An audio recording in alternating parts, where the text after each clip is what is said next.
Hello, it's my birthday, and look what I bought for myself as a birthday present. This is called an iridescent Nightingale, made by Mr. Frog Bozung down in Sarasota, Florida. And I need to customize my dashboard in Live Producer. Will you get off of there? That's ridiculous. Yeah. Facebook in my face. That's what they should call it, in my Facebook. So what's it sound like? Well, what is it, first of all? It's like an autoharp. It's like a guitaro. It has guitaro-like lever things on it. The whole thing is held together with Velcro and foam, which means it's actually quieter and more adaptable than a real autoharp. All right, well, we'll say this is a real thing. It's a huge box, nice and deep. It's got guitar strings on it, so you don't have to go off and try and find autoharp strings because they're all the same length. It has a movable bridge down here. I could actually change the key, but I'm not going to do that because I just tune the thing up, and every once in a while when you move the bridge it isn't super in tune. It's not super in tune, period. But just listen. Oh, it takes a super feather-light touch to get the chords out of this. I'll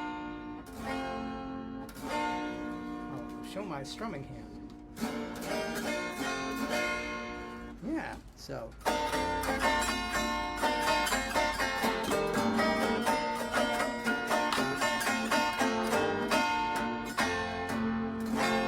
I should probably be using the G7, which is over here.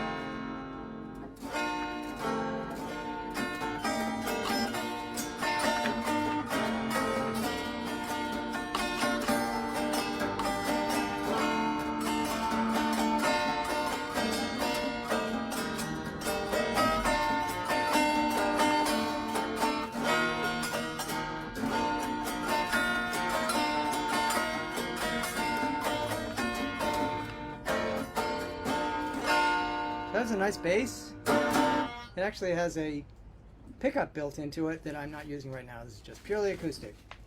And, you know, it's diatonic. I'll do that more slowly so that you can actually hear it.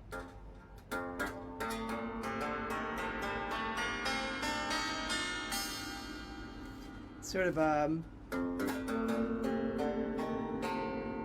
did you hear that? That's a little mixolydian right there. It's because it starts... You know, it doesn't start on the tonic. It starts below it. Ba-ba. So it only has like 2 octaves, just a note more than 2 octaves of pitch on here, which when you think about it is not super bad. It's a little bit like a guitar, except you don't have those high notes you get on a guitar because it doesn't have frets.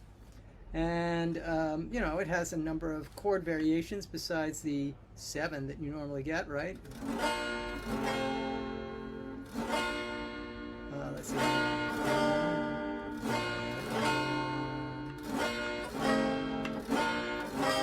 There we go.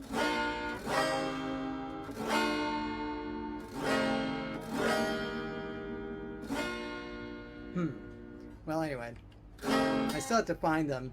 There are markers, but I'm going to move these chords around so that they're in the order that I'm used to, which is more like what I'm used to.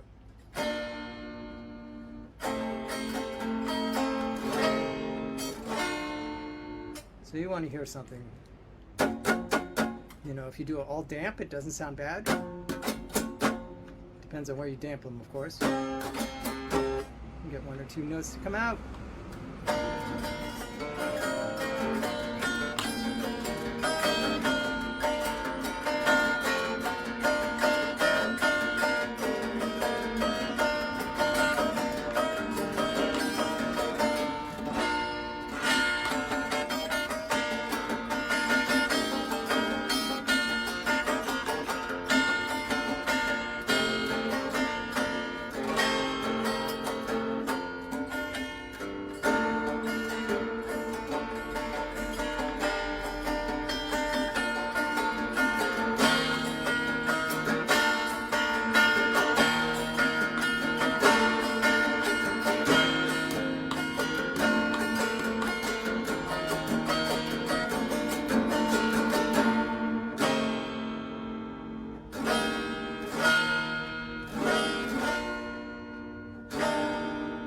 So it has those major sevenths that everybody loves. It's got some 6 or minor sevenths. Oops, they're over here.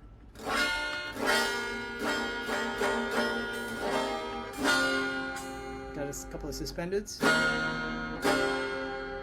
But yeah, interesting chord choices.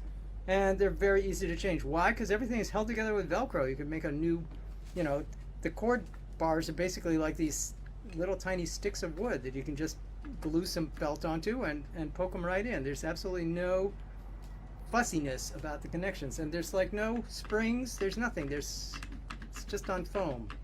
I had to make one of these boxes for one of my full-size autoharps, 36 stringers.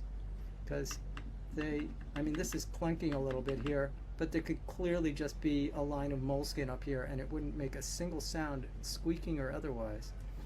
And you could also, you know, work stuff up that's designed to work with the harmonics of the strings, because these strings are so long.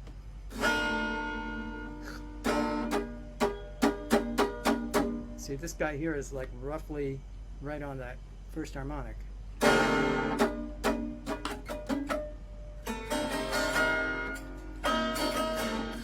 For people who like open string, open keying.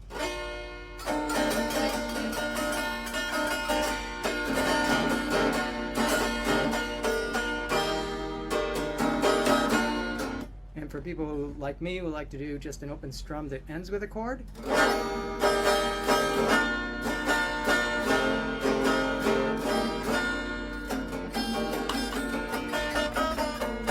Yeah. And if you do move the bridge, it does sound a little different. Like, I'm going to put it up quite a bit so that you can hear the difference. You just push it. You missed that completely off screen. But there it is. Now it's in a new position. And now those chords are completely different.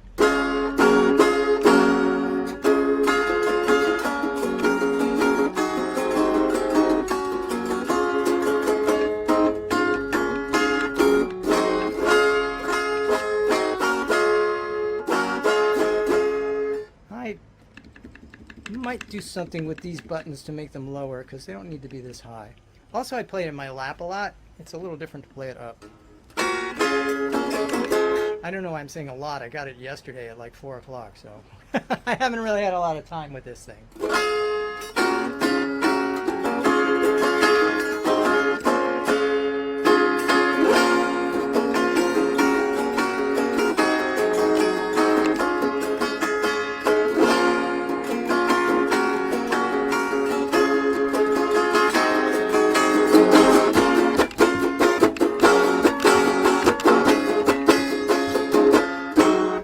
Let it go.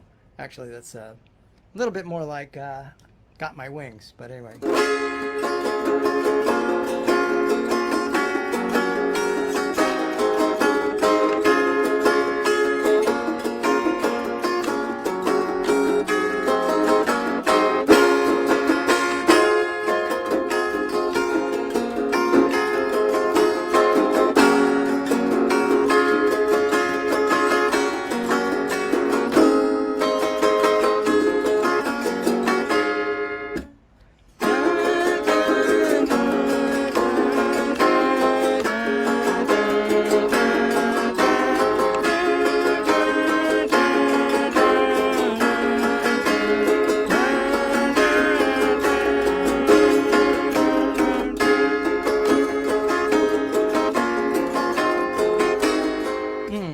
Well, I'll figure out where these chords are.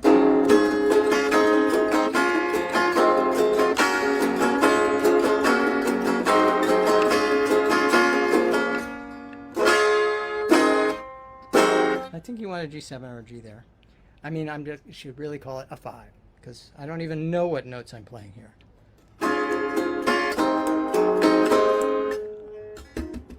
Let's do that again.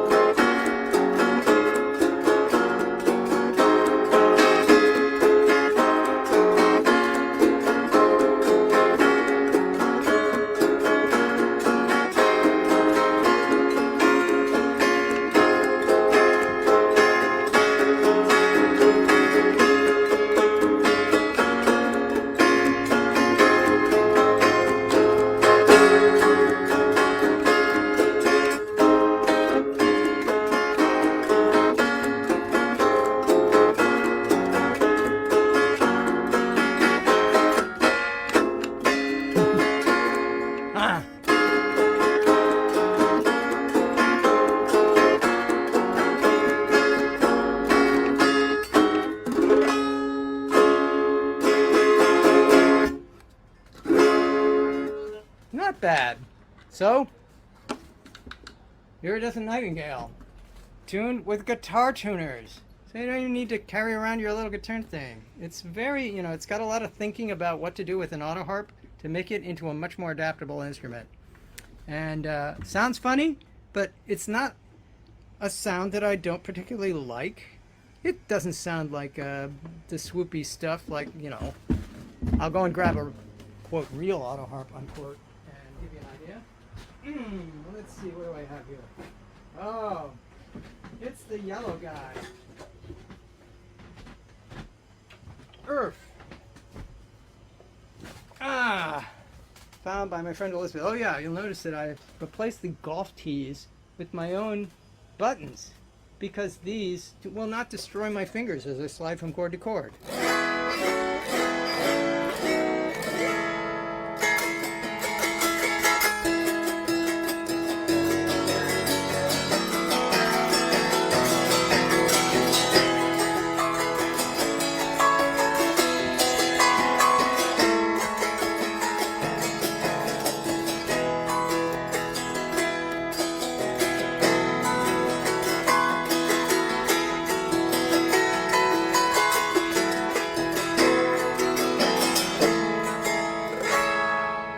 There's something wrong with that note. That's not right.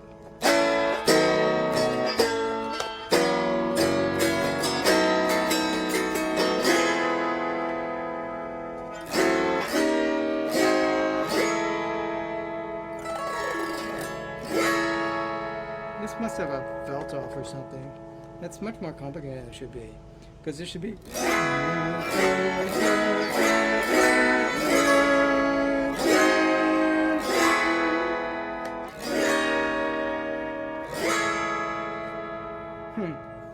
Yeah, shouldn't sound like that. Too complicated. Sounds like a major seventh.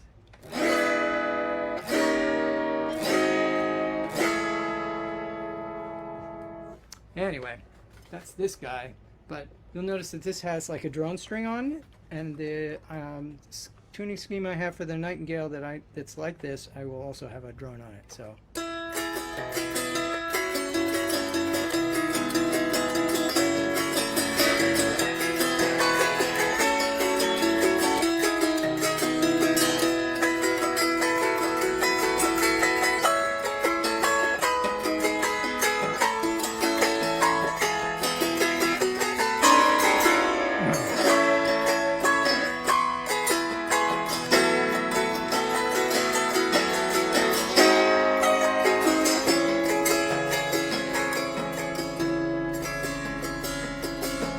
Got some belt trouble on this, but you get the idea. Well, I could play a whole lot more auto harps here because there are 9 other ones sitting on the rack, but this will do for now for my birthday broadcast and introduction to the iridescent Nightingale. So thanks, Frog, for building this thing. It's a very interesting platform for auto harply experiment, which will look better when I move the microphone up, when I move the camera up. All right, I am ending my live video. Talk to you later.